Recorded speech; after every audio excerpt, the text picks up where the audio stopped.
ready? Okay. Hi, my name is John Pendergraff, and I've got a 7th grader, excuse me, and a 4th grader in Katy ISD. I'm here to speak about the math teaks, and I understand that this board is about to review the STAR test, and that's going to be rewritten.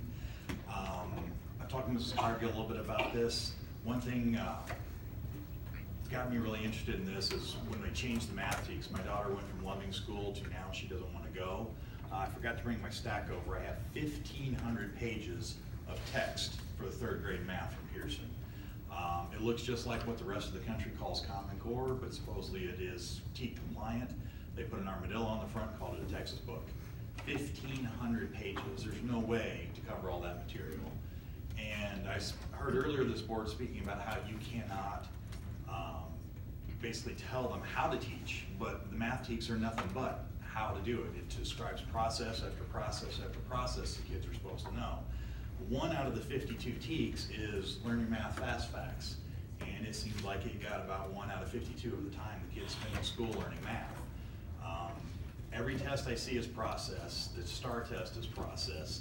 Everything my daughter brings home is process. It's draw squares, it's use a strip diagram, it's use a number line.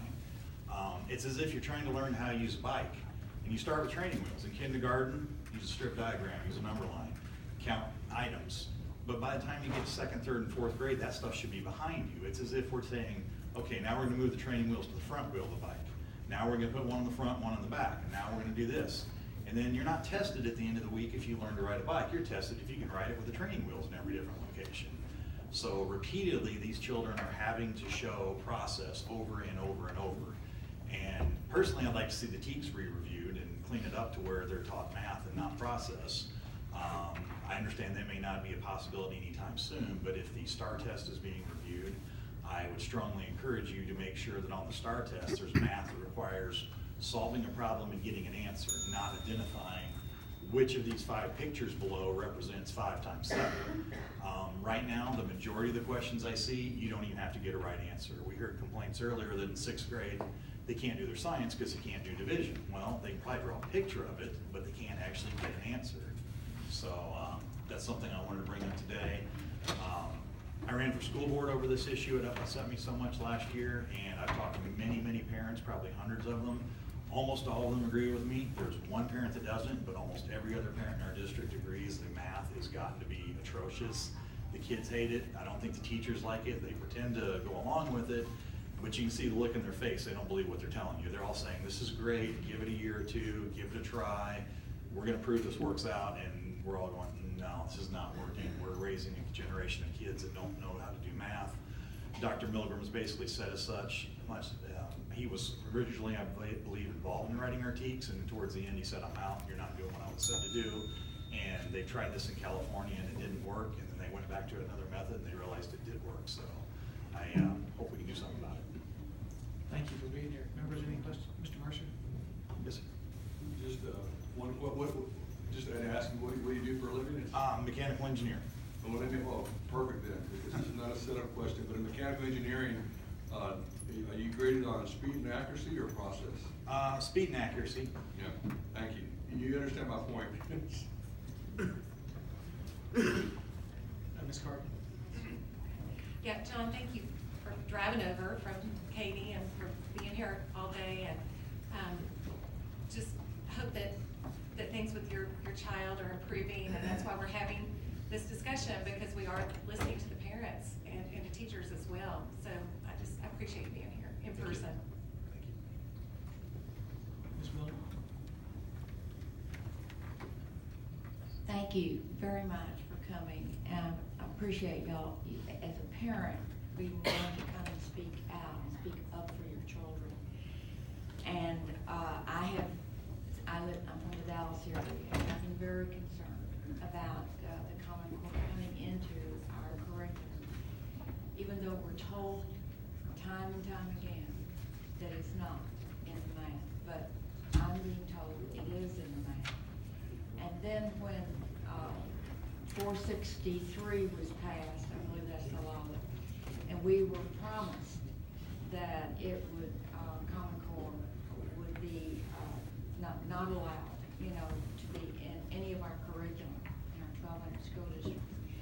And I remember going, when people constituents would come up and say, Ms. Miller, our school is using Common Core, and I'd say, no, it can't be because it's against the law. Right. And they said, no, it is, it's written on the bottom of the thing.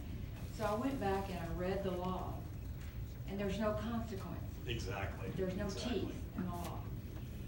And I went up to Lieutenant Governor Dan Patrick at the last, at Collin County Lincoln Day dinner. And he's the one that was the author or got the bill, passed. And I told him what was going on, because he had told everybody it was dead. The Common Core's gone. It's all, And I explained to him what was happening. And all he did was shrug his shoulders. I said, what can we do? I said, well, we're gonna do something. We have to, Now he said, well, you can't take money away from the district. I said, fine, but you can figure out a way to slap their hands. Right. And we can do that. Our district proudly announced there was absolutely no Common Core, then all the kids came home and showed us their books, Yeah. and they said, well, it overlaps, but it's okay. And while I was running for school board, one of the things the district pointed out is, one of the ESCs did an analysis, and they decided the TEKS and Common Core had 68% overlap. I don't know where they came up with exactly 68, Yeah. but, and then they pointed out some minor differences, but saying basically it overlapped. And, my main concern isn't defining shapes, does Common Core say know your shapes, and the TEKS say know a square, circle, and triangle, whatever. No kid's gonna get out of high school not knowing their shapes. But the way that everybody is teaching to the test, somebody mentioned earlier 5 weeks of STAR review. I don't think our district is that bad. However, they teach to the test. They spend days reviewing it. They use practice tests, and we see those come home, and I take them to work and I show them to everybody, and they're just shaking their heads like, what is this? This isn't math. This is not third grade math. The other thing I've noticed, besides it being whether it's Common Core or not, almost everything is a word problem now. We have kids from all over the world in our district that don't speak English. I don't know how, those kids may be extremely math proficient otherwise, but when they have to decipher a paragraph full of useless information, extra information, story about a kid living here and wants to buy a dog cage and they weigh 28 pounds and he needs to, I feel for these kids. If English is not your first language or you have a reading disability, now math is also going to be a sore subject for them as well. Granted I'm old, but when we did it, there was a page of math and then there's a couple word problems at the bottom. Because you can't work the word problem unless you can do the math. But we're putting the cart before the horse here, and the kids are not learning their math, and the parents are very frustrated like myself. And I'm printing out sheets every night, having my daughter work through them. But if the teacher doesn't say the fast facts and getting the answers, I think a lot of kids like this. If the teacher says do it, they do it. If their parents say do it, they're like, well, that's not what we're doing at school. That's not what the teacher said. It's like, well, I'm telling you, do this, learn it, memorize it. Someday you want to know 7 times 8 is 56, just like that. So when you get 56 divided by 7, you need to know it's 8. We all had that drilled into us in the school. It's on the list. They say they're supposed to do it, but they spend so little time on it. It's not emphasized. The kids don't think it's important. And a lot of us parents are just kind of in alerts, like, what do we do? Well, thank you. I thank you for coming and speaking out. You're a good citizen to do that, because we've got to do something about it. Thanks for letting me speak. I have personally talked to the governor, so I'm not gonna let go of this, yeah. Thank you, appreciate that.